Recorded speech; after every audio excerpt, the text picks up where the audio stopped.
Hello friends, मैं Vinod Kumar tech tears BK study पर आप सभी का फिर से स्वागत करता हूं। आज हम एक वीडियो लेकर आए हैं जो कि बिहार एसएससी मेंस के रिजल्ट के रिगार्डिंग से है। देखिए, यहाँ पर बहुत तरह के प्रश्न दिमाग में उत्पन्न हो रहे हैं। बहुत लोग कमेंट करके ऐसा कुछ बात पूछ रहे हैं कि रिजल्ट और मेगा सूची किस आधार पर बनेगा इस रिजल्ट एग्जाम का, जो आपका बीएसएससी मेंस का हुआ है। उसके बाद एक प्रश्न बहुत तरह का आ रहा है कि फिजिकल और नॉन फिजिकल पोस्ट के लिए क्या मतलब किस तरह रिजल्ट बनेगा। उसके बाद वही कंफ्यूजन है कि टाइपिंग और नॉन टाइपिंग के लिए कैसे क्या होगा। उसके बाद आपका अगला है कि मेंस का कट ऑफ एक होगा या सभी पोस्ट के लिए अलग अलग होगा। इसके बाद अगला सवाल आपका है कि मैंने शुरू में टाइपिंग पोस्ट डाल दिया, यदि टाइपिंग फेल होंगे तो क्या होगा। और उसके बाद आपका अगला है क्या मेगा सूची में कट ऑफ अलग अलग होगा। तो ये जो भी प्रश्न है बिल्कुल सही है, हालांकि बात जानना बहुत जरूरी भी है। तो चलिए, बहुत कम टाइम में हम सारे इन बातें पर हम चर्चा कर लेते हैं और उसके बाद में एक एक्सपेक्टेड कट ऑफ भी देख लेंगे हम। देखिए, सबसे पहले बात करते हैं कि रिजल्ट और मेगा सूची किस आधार पर बनेगा। तो देखिए, अभी जो आपका रिजल्ट दिया जाएगा वो सबके लिए एक कट ऑफ रहेगा, यानी यहाँ पर कैटेगरी वाइज कट ऑफ आपका अलग रह सकता है। जनरल के लिए अलग रहेगा, बीसी के लिए अलग रहेगा, ईबीसी के लिए अलग रहेगा, उसी प्रकार एससी एसटी और इस तरह का जो भी कैटेगरी है दिव्यांग, सबके लिए अलग अलग कट ऑफ रहेगा। लेकिन हर पोस्ट के लिए कट ऑफ अभी नहीं निकलेगा, क्योंकि हर पोस्ट के लिए अलग अलग कट ऑफ आपका फाइनल सिलेक्शन में दिया जाता है मेरिट लिस्ट के टाइम में। तो सबसे पहला बात ये कि आपका रिजल्ट अभी जो मिलेगा अलग अलग कैटेगरी के लिए अलग आपका कट ऑफ दिया जाएगा, और मेगा सूची में भले आपका पोस्ट वाइज अलग अलग कट ऑफ हो सकता है। उसके बाद आपका अगला सवाल है कि फिजिकल और नॉन फिजिकल पोस्ट के लिए क्या किस प्रकार होगा। तो इसका जवाब बहुत ही सिंपल आपका है कि यदि आपने केवल फिजिकल डाला है तो आप केवल फिजिकल के लिए एलिजिबल होंगे, और यदि केवल आपने नॉन फिजिकल डाला है तो आप केवल नॉन फिजिकल के लिए एलिजिबल होंगे। और यदि आपने दोनों डाला है फिजिकल और नॉन फिजिकल तो आपका दोनों में देखा जाएगा। यानी कहने का मतलब आपने जो फर्स्ट प्रेफरेंस जो दिया होगा जिस पोस्ट का, सबसे पहले उसका मेरिट देखा जाएगा, उसका मेरिट के अंदर में आप है कि नहीं। यदि है तो आपका उस पोस्ट पर सिलेक्शन हो जाएगा, और यदि उसके मतलब उस पोस्ट के सिलेक्शन को मतलब मेरिट को पार नहीं करते हैं तो आपका नॉन फिजिकल पोस्ट आपका जो फिजिकल पोस्ट है उसमें देखा जाएगा। तो इस तरह मतलब अलग अलग पोस्ट पर डिपेंड करेगा। उसके बाद आपका अगला है, जस्ट वही चीज़ है इसमें। अगला आपका है कि टाइपिंग और नॉन टाइपिंग में क्या होगा।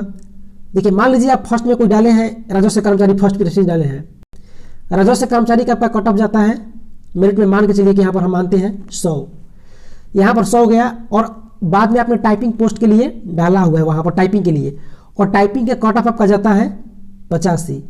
तो सबसे फर्स्ट प्रायोरिटी आपका देखा जाएगा क्या क्या राजस्व कर्मचारी फर्स्ट में डाले हैं। तो यदि आप 100 कट ऑफ पार करते हैं तो आपको राजस्व कर्मचारी वहीं पर मिल जाएगा। अगर 100 कट ऑफ आप पार नहीं करते हैं, आपका मान लीजिए आपका है 86 मार्क्स है और आपका टाइपिंग वाला पोस्ट का गया है कट ऑफ 85, तो यहाँ से जो भी बाहर होंगे तो ये 85 कट ऑफ आपका 86 नंबर है, तो ये आपका टाइपिंग वाला पोस्ट क्या होगा, मिल जाएगा। तो इस तरह जो भी आप प्रेफरेंस दिया है सारे प्रेफरेंस को देखा जाएगा। हाँ, आपका ये जो सवाल है कि मेंस का कट ऑफ एक होगा या सभी पोस्ट के लिए अलग अलग होगा, तो सभी पोस्ट के लिए अलग अलग नहीं होगा, यहाँ पर सभी कैटेगरी के लिए अलग अलग दिया जाएगा। जब फाइनल सिलेक्शन मेरिट बनेगा वहां पर अलग अलग पोस्ट के लिए अलग अलग मेरिट हो सकता है। उसके बाद अगला आपका सवाल ये है कि मैंने शुरू में ही टाइपिंग पोस्ट डाल दिया है, यदि टाइपिंग फेल होंगे तो क्या होगा। कुछ नहीं होगा। देखिए, जैसे मान लीजिए फर्स्ट में डाले हो कोई टाइपिंग वाला पोस्ट, टाइपिंग वाला, उसके बाद सेकंड, दूसरा, तीसरा, मान लीजिए पांचवा पर डाले आप राजस्व कर्मचारी, पांचवा पर डाले हैं।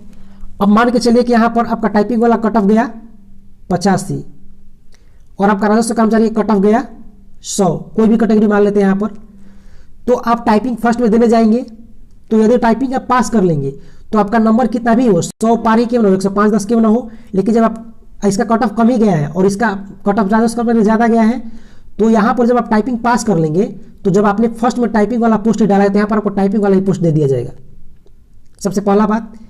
उसके बाद आए कि मान लीजिए आप टाइपिंग को फेल कर गए, जैसे मान लीजिए ये आपका टाइपिंग वाला पोस्ट है और ये राजस्व कर्मचारी मान लेते हैं, ये इसका हम मानते हैं 85 और इसका 100 कट ऑफ।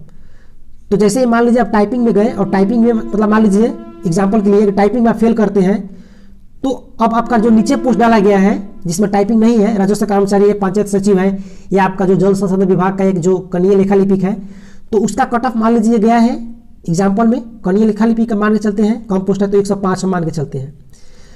तो तो मान लीजिए अब टाइपिंग वाले के बाद में आपका ये है, तो जैसे ही आपका 105 कट ऑफ मार्क्स पार रहेगा स्टार्टिंग में, यानी 106 मार्क्स भी आपका है या इससे ज़्यादा है, 105 भी है, तो आपको ये पोस्ट मिलेगा। कब? जब आप टाइपिंग फेल करते हैं तब भी। लेकिन होना क्या चाहिए कि आपका मार्क्स जो होना चाहिए इसके कट ऑफ के लिए एलिजिबल होना चाहिए।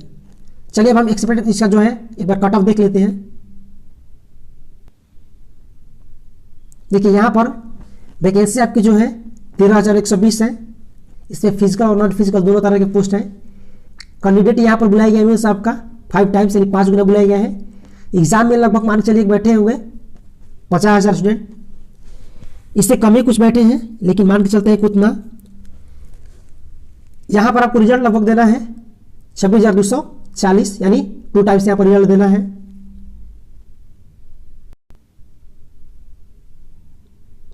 देखिए आपका जो कट ऑफ है सबसे मेन डिपेंड करता है एग्जाम की डिफिकल्टी पर ही कि एग्जाम का आपका लेवल कैसा था। तो जो यहाँ पर बिहार एससी मेंस का एग्जाम हुआ इसको हम इजी नहीं बोल सकते। ये आपका जो पेपर था इजी टू मॉडरेट था। इसमें इजी प्रश्न कुछ थे, 8, 10, 15, 20 प्रश्न थे, लेकिन मैक्सिमम क्वेश्चन जो थे आपके वो मॉडरेट क्वेश्चन थे।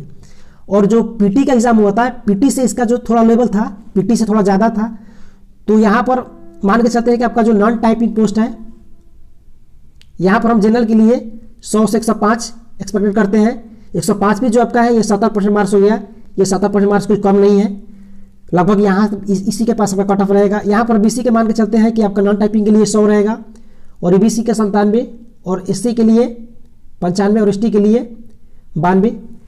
और नॉन टाइपिंग पोस्ट की बात करते हैं तो नॉन टाइपिंग पोस्ट के लिए जनरल के लिए 90 से 92 और बीसी का 88 से 90 और ईबीसी का 6 से 88 और आपका एससी से 88 से 85 और एसटी का 80 के आसपास।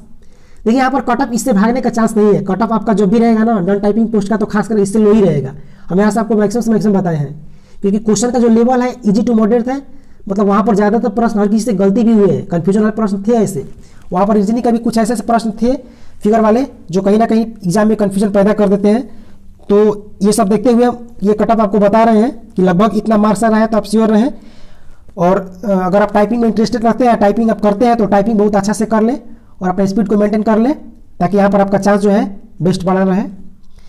चलिए अगर आपको ये वीडियो अच्छा लगा तो प्लीज़ वीडियो को लाइक जरूर कीजिएगा, अपने दोस्तों में शेयर भी कीजिएगा। और अभी तक आपने हमारे चैनल को सब्सक्राइब नहीं किया है तो प्लीज़ चैनल को सब्सक्राइब करके बेल आइकन को प्रेस करें, ताकि हर वीडियो का नोटिफिकेशन आपके पास पहुँचता रहे। ये वीडियो देखने का बहुत बहुत धन्यवाद। आपका दिन शुभ हो।